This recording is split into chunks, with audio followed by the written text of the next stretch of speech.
Hey, thanks for listening to this week's episode of the Baptist Review podcast. I'm your host, David Sons. Today, we complete our series of interviews with SBC President Bart Barber. In this interview, we're talking with Bart about steps the SBC is taking to address abuse within our convention of churches. I'm joined in this interview by Griffin Gulledge and Rob Collingsworth. Bart, welcome back for a final round of questions, and thanks for making time for all of these interviews. It's been a lot of fun. Thank you so much for asking me. Well, Bart, I want to start kind of with a general overview question. You're a year and a half, or a little bit more than a year and a half into your tenure as president. We are 3 task forces in. We had the original sexual abuse task force, and then we now have 2 iterations of the ARITF. And this obviously has been a major issue within your own presidency. And so looking back in the last 18 months or so of your presidency, have we accomplished any meaningful reforms? And maybe where are you encouraged and where are you discouraged about where we are, where we stand today in February or March of 2024? Thank you for the question. I think we have taken some meaningful steps toward abuse reform in the Southern Baptist Convention. The fact is that this battle is won or lost in local churches.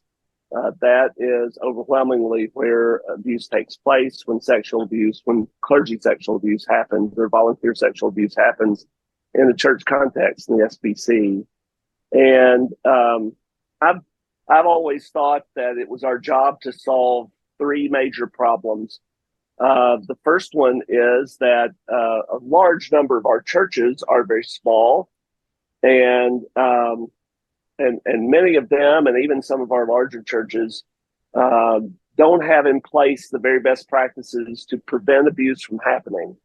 And some of our churches are very, very proactive on this and have good policies in place. They're maintaining security in areas where minors are in SBC churches, and they're screening volunteers, and they're keeping 2 adults around, and they're enacting just the very best practices to try to prevent abuse from happening in our churches. But we have some churches that have not done that yet, either because they don't know how, or they don't know how to afford to do that.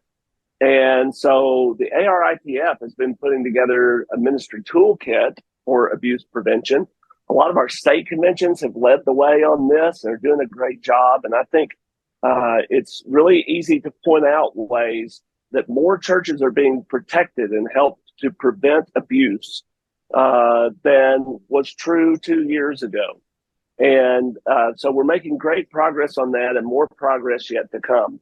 A second problem to solve is that when abuse is discovered in a Southern Baptist church, often the leadership of that church, they don't know where to go to get good advice about what to do next when they discover that abuse has taken place. And, it's true that sometimes, on occasion, that the people who are in leadership are the abusers, that it's the pastor or someone else on the staff who is committing the abuse.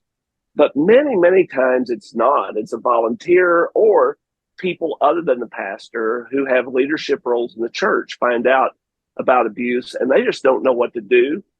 Sometimes the places that they turn, the people they trust to give them advice, are people who don't necessarily really have any experience or expertise in knowing how to respond to abuse at a local church. But they'll turn to those people because they trust them from other contexts. They trust them because they're a good leader or a former pastor or an associational leader or something like that. And those people may or may not have really the tools to know how to tell those churches what to do. And so we are working hard to put a permanent home in place for sex abuse reform. And one of the big reasons to have that is just so somebody's on the other end of a phone call, so that if your church discovers that abuse has happened in the context of your church, you can call someone who will give you good advice about what first steps are that you can take, and about how you can organize your church to minister well to people who've been affected, and how it is that you can help lead your church to find out what happened and to respond appropriately. And so we've made progress in both of those areas. The third problem that we're trying to solve is the problem of the fact that when churches do discover that someone is not trustworthy, and it may be that there's someone who has never faced criminal prosecution and may never face criminal prosecution, and sometimes this is just something that's perversely counterintuitive. Sometimes the churches that are the most vigilant about protecting people from becoming victims, becoming survivors in their church, are the ones that find it the most difficult to make sure that other churches know what's going on, because they're vigilant enough that they caught that person before they did something criminal. And yet all the indications are there that they were grooming someone, that they were moving towards some kind of a criminal act, but that church prevented that, caught that. Mm. But that person's not going to be convicted. They're not going to show up on a sex registry. They're not going to wind up with a criminal background check revealing anything, because they were stopped before they did something that would be a crime. And because our churches are autonomous, we don't have any hierarchy in place. It's hard for that church that discovered that thing, that dangerous person, hard for that church to warn other churches, because we just don't have the sort of structure that a hierarchical denomination would have, where you can get this word up to the top person and they can just monitor it everywhere. We don't have anything like that. And so we're at work. This is where people are always talking about the database as the way to solve that problem. And it's an important problem to solve. And, it's a problem, and I think all of us know is morally right for us to solve, because I think if my best friend were a pastor of another church and someone I knew was dangerous were going to my best friend's church, I'd pick up the phone and call my friend. And I would tell my friend, you don't want that person. And so what we're trying to do, we would reach out and make that phone call because we know that's the morally right thing to do. It's just that we don't have any framework for doing it when it's not our best friend. So we're trying to put in place the Ministry Check website in order to be able to help churches offer that warning. We're not really trying to establish anything that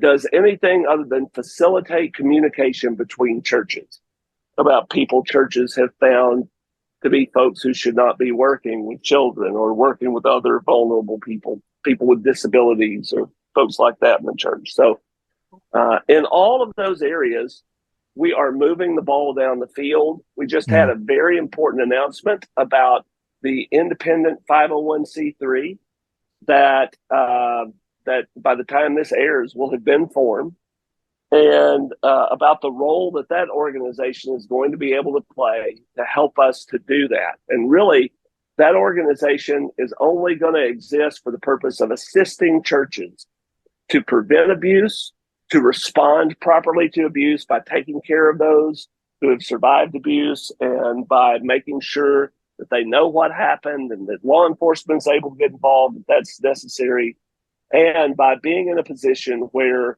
they don't have to just allow other churches through trial and error and through waiting for something to happen for other churches to figure out the nature of these people who come their way. We haven't accomplished fully any of that, but we are making progress, and I'm thankful for that. Bart, one thing I think you pointed out that is so important and probably doesn't get enough credit in all this is some of the cultural change. And it's hard to quantify, but I will say, I'm in a 190-year-old church that this year, for the first time ever, is requiring sexual abuse prevention and awareness training for all of our volunteers, background check for any volunteer at any level with the minor. We've had some background checks in the past, but not comprehensively. And all of my pastor friends, the same thing. And so I don't know how we quantify that, but I appreciate you pointing it out. before we get into specific reforms, this whole interview here is about sexual abuse and sexual abuse reforms in the convention. One thing I'm wondering is how we account for what seems like a sea change in some ways about how this whole conversation is taking place and being talked about. 2.5 years ago, it seemed like a settled fact that Southern Baptists had just set their face towards the wind, and we were going to implement robust sexual abuse reforms to address both preventing sexual abuse, like you just talked about, and to address our past mishandling of it. And now it seems like there is a growing weariness of the whole conversation altogether. Some are questioning if we need sweeping reforms at all. It seems like at times in public and even behind closed doors, people are agreeing with, past leaders who were dismissed for their actions or apathy about this issue. And so how do you account for that? And how do you respond to just the general weariness around the conversation and how there seems to be sort of a growing resistance? Well, I don't really know for sure that that's true, although I can say that I've heard some of the same conversations. I'm not trying to throw away the question, Griffin, No, by all means. I'll just say this.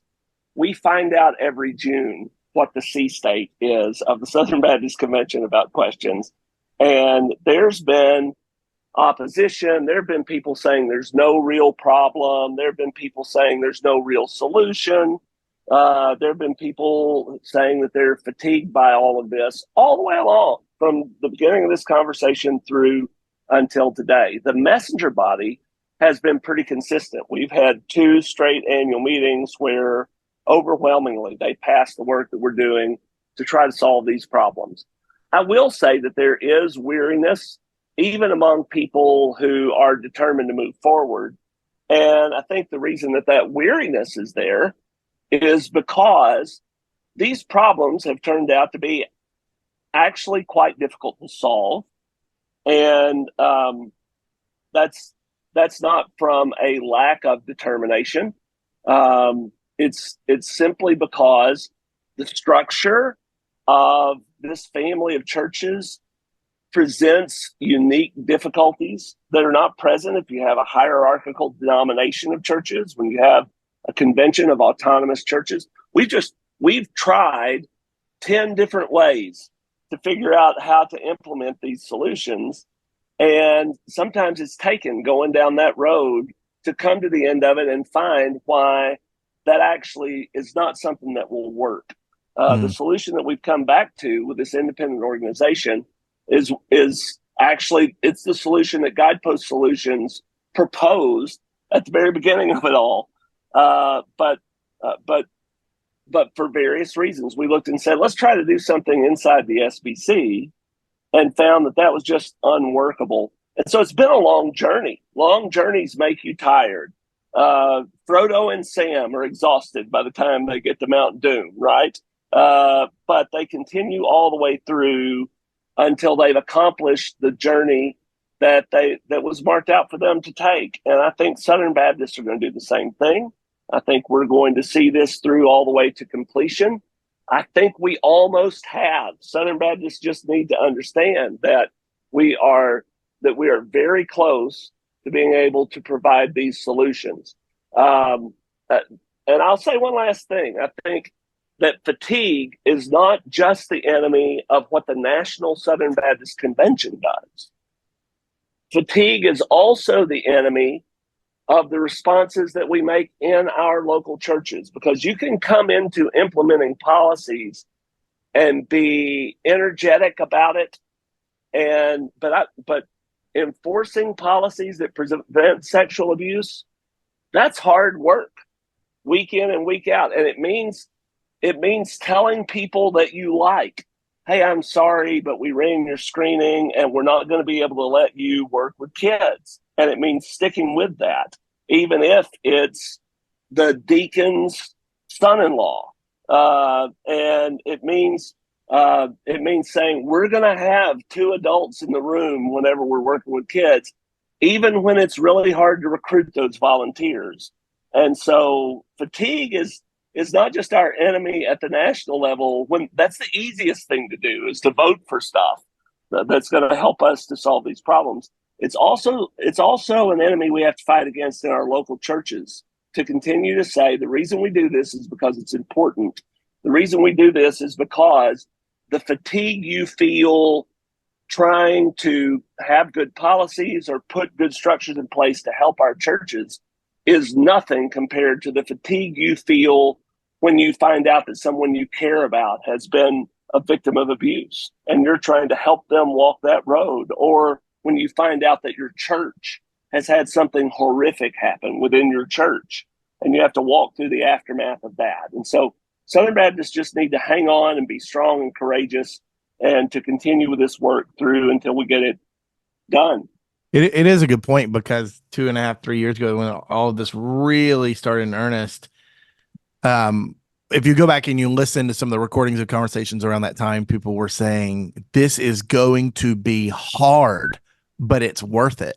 And so some of those fatigued voices you hear now are saying, I just don't know if we cross the finish line because this is very hard. And you want to say, hey, we knew that at the outset. Right. We knew that. Take heart.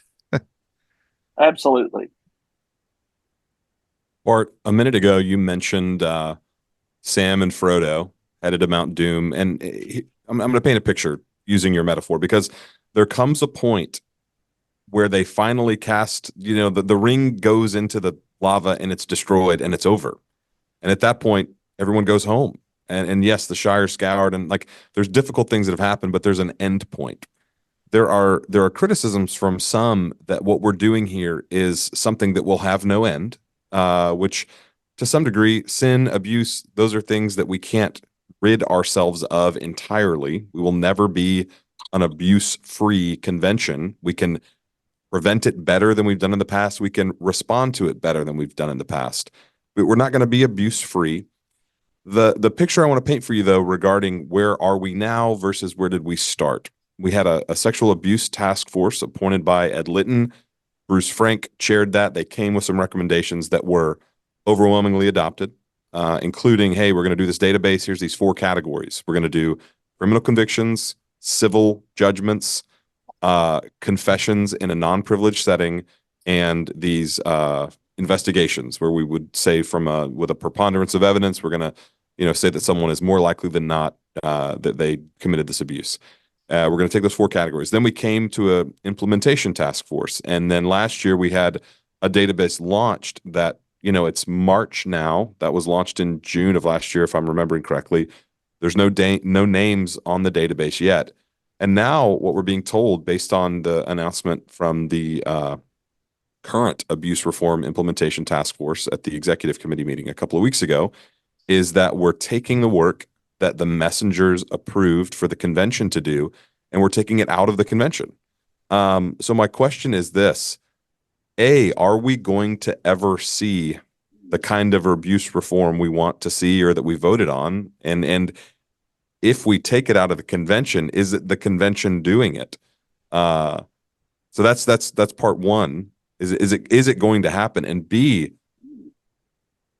we may not ever see the fulfillment of what the messengers said that we wanted this, for instance, the database to look like. But once this becomes an independent organization, the messengers have no ability to influence that. So there's a financial component to that, but there's also a question of just accountability, whether or not you're on the side that we need to do more regarding abuse prevention or we need to do less. But are we seeing a watered down version of what we called for when we initially voted on these things in Anaheim a couple of years ago? When we initially voted on these things in Anaheim a couple of years ago, the proposal from Guidepost was to do exactly what we're doing now, to launch an independent organization that would work to do the very things that we have this organization doing. So actually, the messengers voted on exactly this. It's just that instead of saying, take this proposal and do this strictly according to what you see there, they tasked the ARITF with evaluating those proposals. And seeing if we should do it the way that was initially proposed, or if we should look for other ways to accomplish these goals. And so we've spent a lot of time looking for ways to do it within the SBC, in spite of the fact that that was not the initial proposal. What the messengers voted on in the initial proposal was for us to evaluate having a separate organization to do this. And so I don't agree that we're at a point that we're saying we're not going to do what the messengers voted on. I think we're very much within the scope of the initial motion that we passed in Anaheim.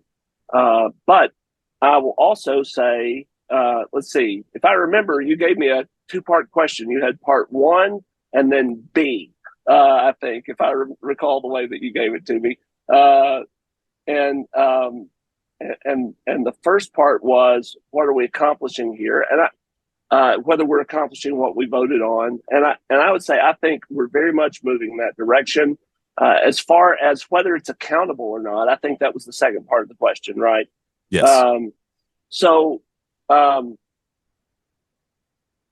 No organization, no separate organization can compel any Southern Baptist church to do anything. It cannot compel a Southern Baptist church to tell it about people who have proven to be at risk of abusing, or who have abused, have been credibly accused of abusing at their churches. We can't force a single church to report anyone to an organization. And we can't force a single church to use the resources that this organization publishes for prevention of abuse, to call this organization if they discover abuse, to be able to get advice about how to respond, or to check ministry check produced by this organization before they hire people or use volunteers to serve. And so there's accountability baked in to the fact that now really there's probably more accountability for this organization than there are for our SBC entities, because our SBC entities have baked in cooperative program support that's very difficult to change. And the fact is, this organization is only going to survive if it's only going to be able to eat what it kills. It's only going to be able to survive by providing services to Southern Baptist churches that Southern Baptist churches value and want to use, and that Southern Baptist entities value and want to use, and that state conventions and local associations value and want to use. And so really this organization is going to be in the same boat as Lifeway or Guidestone. It's going to be an organization that, not having cooperative program funding, is going to have to win the trust of Southern Baptist churches day after day for as long as it exists. And I think that may actually be the strongest form of accountability. Yeah. I guess the only follow-up I would have is, right now, if we wanted to change the charter, if we wanted to amend the organization manual, if we want, I mean, there are things that we can do as you know, the convention is the sole member of our entities. And there's things that we can do because those things come before the messengers year after year.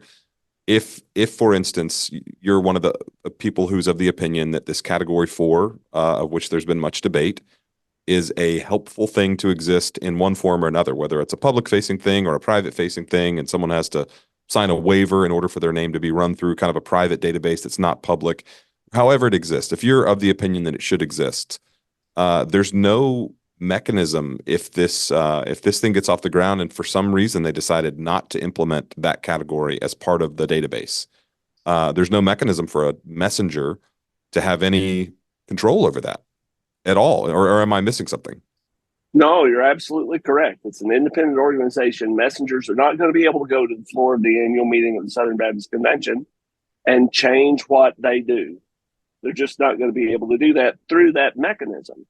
However, the fact is that what I said a moment ago, they still have the opportunity as customers of the services that are provided by this organization to register their approval or disapproval, and to hold this group accountable. They're also going to have donors who are going to be people who expect this organization The people who are donating to the initial startup of it, who are going to be expecting this organization to stay true to its ideals. And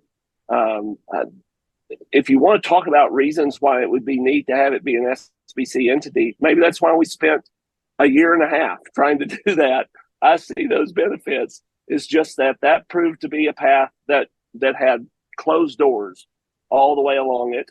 And this path that we're following, it's not like it's horrible. We were trying to pursue it for some of the very reasons you were talking about, the other path, but this path was the initially recommended path. So I'm not even sure it's a consolation prize. It may Bart, I just have to ask, why were the doors being closed? Who was closing the doors? When you say that, most of us, we're just watching from the outside. We don't know the inner workings of this. When you say, well, we tried that, but the doors were closed. By who? Why? In some places, just math and the law and circumstance.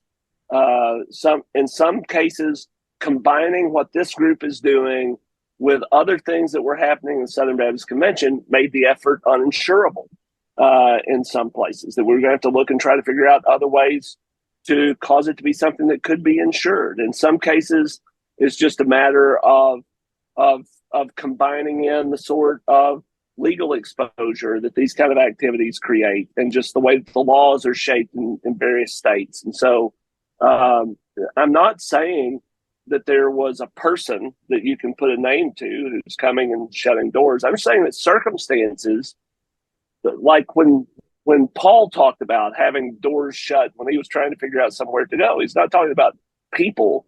He's just talking about circumstances that prevented him from going a direction in ministry that he intended to go to begin with. And God used those circumstances to help him find the place he was supposed to go all along. And that's the kind of circumstance I'm trying to describe. Bart, I think this is a great spot for us to take our first break. We'll be right back with part 2 of our interview with President Bart Barber about abuse reform in the Southern Baptist Convention. I want to take a moment to mention one of our sponsors, Southeastern Baptist Theological Seminary in Wake Forest, North Carolina. Southeastern believes that the Great Commission is the church's mission. That's why they are committed to ministry preparation and partnership with the local church. Through more than 40 advanced, graduate, undergraduate degrees, Southeastern offers robust biblical theological education that equips students to serve the church and fulfill the Great Commission. For more information about Southeastern Baptist Theological Seminary, visit sebts.edu. Hey, I want to pause for just a minute to point people to Reconstructing Faith. This is a great podcast from Trevin Wax and the North American Mission Board. This podcast has gotten really great reviews from pastors and church leaders who want to look deeper at some of the major issues facing the church together. It's documentary style. Trevin is taking different issues and bringing in some wisdom and perspective from church history and from the church around the world. It's one of my favorite podcasts, and I hope that you'll check out Reconstructing Faith from the North American Mission Board with Trevin Wax. So Bart, earlier in the interview, you mentioned the formation of the new nonprofit organization that's being called ARC, the Abuse Response Commission, and the ARITF, members of the ARITF that are working to form that. Right after that announcement in the February EC meeting, maybe 2 or 3 days after that, Sin Relief issued a statement saying that the money that they had provided back a few years ago at the annual meeting to help with abuse reform within the SBC, that money that would not go towards funding this independent organization, but instead would stay inside work happening within the SBC. I know you mentioned just a moment ago some of the difficulties of trying to do something that we've never done before. But can you talk maybe about some of the struggles here with funding, with insurance, with all of the kind of pitfalls, and how encouraged are you, how hopeful are you that this actually can work? Well, I'm actually super encouraged about it. I'm gonna let Josh Wester and the ARITF be the ones who break good news about all of this. But I'll just tell you that there are a lot of people who have proven to be eager to fund this work because it's gonna keep a lot of people away from experiencing what can be one of the worst experiences of your life to be victimized by somebody at church. There's a tremendous potential for us to make that not happen where it would have happened. And I'll just say that there are fundraising benchmarks for this, and you're going to see good news coming out really soon about the amount of money that's already been pledged toward this effort. Also, the organization has made tremendous strides toward obtaining insurance, be able to cover all of their activities, and there's no roadblock in front of this that has not started to fall. And so I'm very, very optimistic about our seeing in a matter of months a fully up and operational abuse response commission. Bart, one thing that is separate, but not totally separate from all the things we've been talking about, is survivors and how they fit into some of the conversations that we've been having. It seems like at times we've taken one step forward and then two steps back here as we've been working through these issues. And you've indicated some of that difficulty as we've said, well, we're going to do it this way. And then that hasn't worked. We're going to do it this way. And then we try to find another pathway. One thing that seems to have happened along the way is that our trust level with survivors seems to be at a fracture point. There are people that I would have considered, leading voices who sat on panels and addressed our convention and that we looked up to and had relationships with who've pushed away from the table and said, I'm out. I can't do this anymore. It's been too hurtful for me. A lot of survivors are asking, can I trust this conversation? Is the Southern Baptist Convention safe for me? What can be done to repair some of the harm that's been caused by some of our blunders on this issue, or even just some of the natural difficulties around the reforms we're attempting to implement? What can be done to rebuild that trust? And what would you say to the survivor community who is upset about some of the things we have done or not done up to this point? Well, I would say good words or bad words, either way, are no match for what can be accomplished with good accomplishments, good action. And that's where my focus is and will be for the remainder of my time as president of the SBC. I said a while back when people were asking me to make some comments about something, I said, look, I'm finished just talking. I want actions to speak instead of words. At that time, I knew that we were working on this abuse response commission. This is part of the action that I was talking about. And the best thing that I know to do is just to say to people who are fatigued by this and hurt by this and wonder whether it's safe and wonder whether there's any sincere commitment to all of this.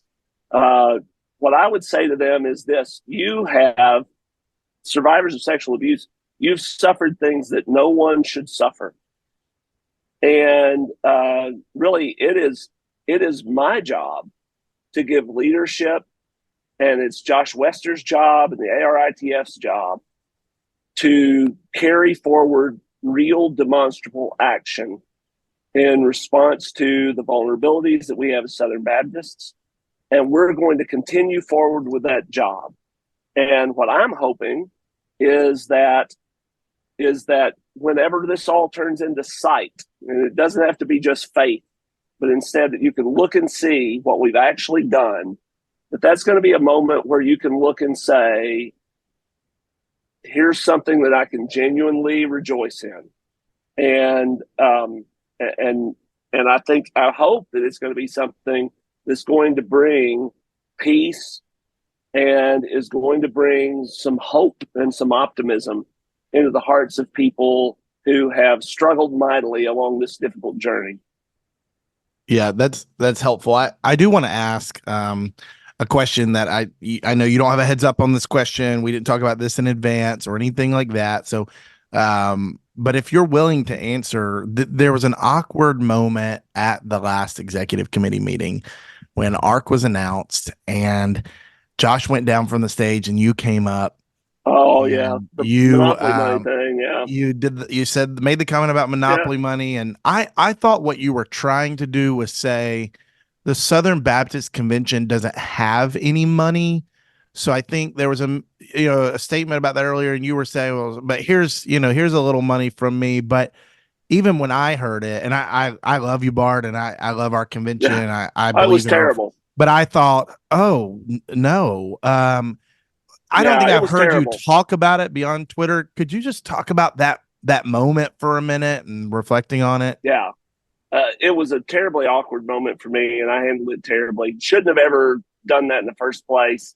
I had said earlier in that day, "Hey, I want to give to this," and someone had said, "You should give to it like during the meeting. You should do that." When I give quietly, and so it's not something that I was used to doing. So I felt awkward about doing it to begin with, and then somebody from, I don't know if this was audible on the feed or not, but somebody out in the gallery said, "I bet that wasn't even, that was probably like a $5 bill," and I have a little girl in our church who will talk back to me during our sermons, and I have found that the best way to respond to her is to say something lighthearted in response to what she said and move on. Because if she thinks that she hasn't been heard, she'll come back louder. And so it's just a reflex for me when somebody talks back to me while I'm talking to just say something flippant and move forward. That reflex kicked in. Nobody planned the monopoly money comment or anything like that. It was just something that came off the cuff, based upon a way that I've just developed of responding to this kind of thing at home in my church. I regret saying that. It was dumb. But the gift was real, and I'm sincere in my level of support for this. And I hope that what people will look at is not, I said this on Twitter, not my sense of humor, which did not hit there. But the whole remainder of my remarks had to do with a theological explanation of my sense of duty to accomplish what the messengers have told us to do. And that was the major content of that address. And if people will listen to that, I think they'll find the reason why I'm absolutely determined for us to move forward in substantial ways to address these problems of abuse. And I appreciate you answering that. I just wanted to give you the opportunity to say something about it. Yeah. Well, thanks. I appreciate that. The thing that bothers me the most is not the thing that bothers me the most is not that I did something dumb, because I do something dumb every day. And I'll tell you something else I said during that address that I did not realize I was illustrating at the beginning of that. When I said that Jesus didn't give this binding and loosing authority to the president of the SBC, I said, thank heavens. And I said, as an aside, one of the things that I've realized that we ought to know, not let any myths obscure this for us, is that to be elevated is to have all of your weaknesses put on more public display. And I think that's been true for me for 2 years. To become president of the SBC has given everybody an opportunity to see that sometimes I say something dumb, and I wish that I never did. But now everybody knows that, and you just have to grow comfortable with the idea that God put you in a position to give you some influence to try to do some good things, but that along with that, what happens is that everybody sees very well the things you're embarrassed of about yourself too, and this is one of those occasions. Bart, I don't want to hop on regrets here, but I did want to ask one kind of just follow-up question about another piece that's kind of been in the news. it's been much discussed, and we don't have to go into long, detailed discussion about it here. It's been much discussion written about the amicus brief that was signed on by the executive committee, Southern Seminary, and Lifeway. You have written publicly about your regrets now, looking back at about being a part of that amicus brief, about how it kind of came about.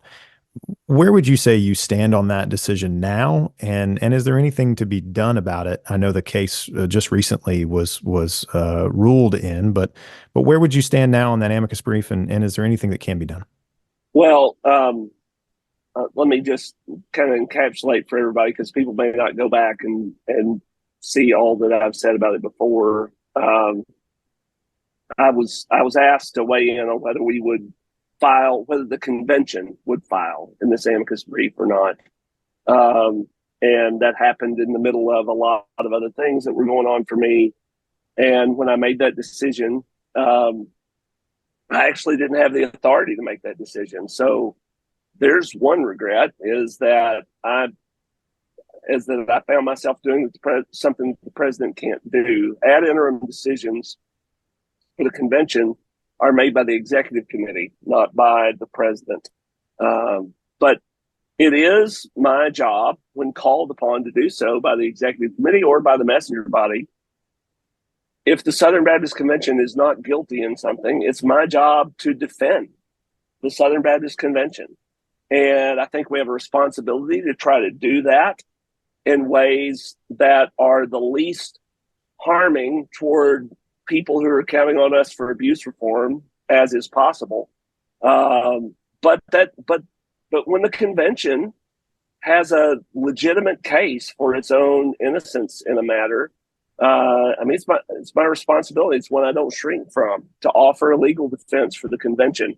In this case, I think it's something that we should not have done. And I'll tell you a couple of reasons why. First of all, it really was harmful to survivors. And there have been times, like we settled in the Rollins case, Dwayne Rollins, Paul Pressler in Houston. One of the reasons that we gave for that was because we would have had to cross-examine adversarially some of the people who are sex abuse survivors in the SBC context. And we just didn't want to do that. And when we face choices between different ways of defending the Southern Baptist Convention in cases, we want to be responsible and try to pick ways of defending the SBC that don't do a lot of damage to other people who are coming in the midst of all of this. I wish we'd been more careful about that.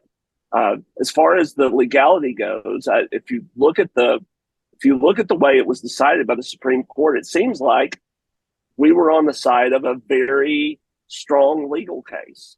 But just because something is a strong legal case doesn't mean that the Southern Baptist Convention had to be the ones advocating for it.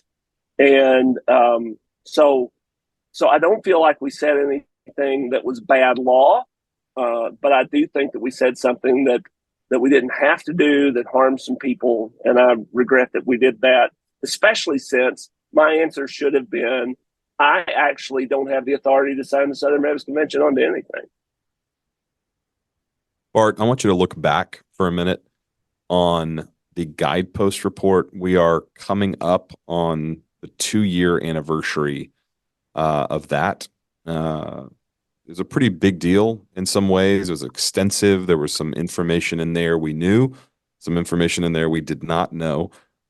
When we're looking at reforms, the way they've come about, is there a chance that some of that stuff is going to, bankrupt the executive committee? That's an accusation that's been kind of bandied about the last year or so. Specifically, are we losing lawsuits left and right? I saw at one point there was a count of active lawsuits in which the Southern Baptist Convention or the executive committee were named, and it was in the teens. I don't remember exactly what it was. How can the convention prevent the financial drain? Is there anything incumbent upon the messengers this summer to reallocate in terms of budget to the executive committee to fund the mandate they have to exist as the convention for the other 363 days of the year? Is there any harm from the Guidepost report? How do you respond to that stuff? Is it worth the cost? the very best way for us not to go bankrupt to lawsuits is to do everything that we can to prevent abuse from happening in our churches. And so I just want to say that right off the bat. And the best way that we can avoid the financial costs that come with something like the guidepost investigation, and the investigation itself was more expensive than lawsuits that have happened with regard to sexual abuse, because that was like $6 million of expense associated, I think, with, I'm doing numbers off the top of my head here, so if they're a little bit wrong, I apologize, but it's like Sure. $6 million associated with the investigation. And the investigation came because the institution of the executive committee lost the trust of the messenger body of the Southern Baptist Convention. That's why messengers felt like they had to launch that investigation. And so one of the other things that we can do, if we'll prevent abuse, that'll save us a lot of money from lawsuits and whatever else. And if we'll be forthright and transparent enough with messengers, and if we'll be as dedicated as we can be to doing what the messengers instruct us to do, that also will save us a ton of money, because that's what causes them to launch investigations and waive attorney-client privilege and do things like that, is when they feel like their leaders are not trustworthy and are not listening to them. And so I think those are important things. I will tell you that I do not think we have any doomsday scenario that's unfolding right now. I think that the SBC Executive Committee and the Southern Baptist Convention are going to be able to weather some of the very expensive things that we face are either resolved or close to resolution right now. And but I will say this, the question of whether the executive committee gets enough money is a question that is not strictly about sexual abuse. We have more people coming to the annual meeting every year. The Southern Baptist Convention, the last I heard, is losing $1 million a year just on the fact that the annual meeting is so big, that the amount of money allocated to be able to provide enough space and to be able to provide enough chairs and enough ballots and enough bulletins and enough everything else to be able to hit our current messenger counts is beyond the money that the executive committee has to be able to do those things. So I think that really, if we're going to have what we all want, an annual meeting with growing attendance and growing participation from people who are in the churches, we're going to have to look at the best solution to this is we could all look at more robust support of the cooperative program without reallocating anything. Just a rising tide lifts all boats. And so if we would commit back in to funding the budget that we ourselves are voting on and adopting, then that would be something that could help solve these problems without making difficult reallocation choices. Bart, I want to ask one final question in our time together today, and it is about the annual meeting. I know that there are a number of things that are on the docket for this year's annual meeting, and you and the Order of Business Committee are hard at work to put together a schedule of events and an agenda for that meeting. What would you say to messengers who would say, hey, with all the things that are going on, is abuse reform, is it going to get lost in the shuffle? Is it going to get lost in the shuffle at this year's annual meeting? And should I even, is it even worth it to go to the annual meeting? What would you say to someone who might be on the fence right now and might be concerned about it? And how would you encourage someone to prepare for this year in Indianapolis? And what are some of the things we may hear from the stage regarding abuse reform in the SBC? Well, I think it's wrong for us to ask messengers to come year after year after year for a decade and have to vote every year on, okay, now, do we want to go forward with abuse reform or not? That would be like going to a church that voted every week on whether we wanted the pastor to come back next week or not. The people on the messengers have expressed their view. They've expressed it twice. And I'm hopeful that we'll be able to come into Indianapolis and say, we have an independent organization that has been spun up. It is a permanent home for abuse reform in the Southern Baptist Convention. It's going to provide amazing services that will help your church to be safer, that will help your children to be safer, that will take care of people who've already been subject to abuse, that your church will be in a better position to respond to them and to help them move past that. And that's not going to be something that you're going to have to vote on every year by coming to the SBC annual meeting. It's something that you're going to get to vote on every week or every month or whatever when you look at the services that are provided by ARC, and your church is able to look at those and say, man, these are really helpful things that could make our church safer, and we're going to vote by using the resources that are provided by ARC in our church. And so I think that our churches will be fine with making that ongoing vote locally to make decisions about what to do in their church. Ultimately, it has always been the case that you will win or lose the battle against sexual predators on what you do at home, more than you're going to win or lose that battle by just casting a ballot at an annual meeting in Anaheim or New Orleans or Indianapolis or Dallas or wherever. And so what we're trying to do is move the decision-making into that arena so that it's at home, it's in our local churches where we have to do the things that really make a difference. That's where we're going to be making those decisions from now on. You'll hear a report from the ARITF. I don't know whether there will be any vote on this or vote on that items that will come as a part of that report. We'll see as we get closer to the meeting. But for right now, we're trying to move those most important decisions where they belong, into your local church. Bart, I just want to thank you. I know from all of us, from Rob and from Griffin as well, for your leadership and for your candor, not just in this issue or in this interview, but really in this entire series of interviews.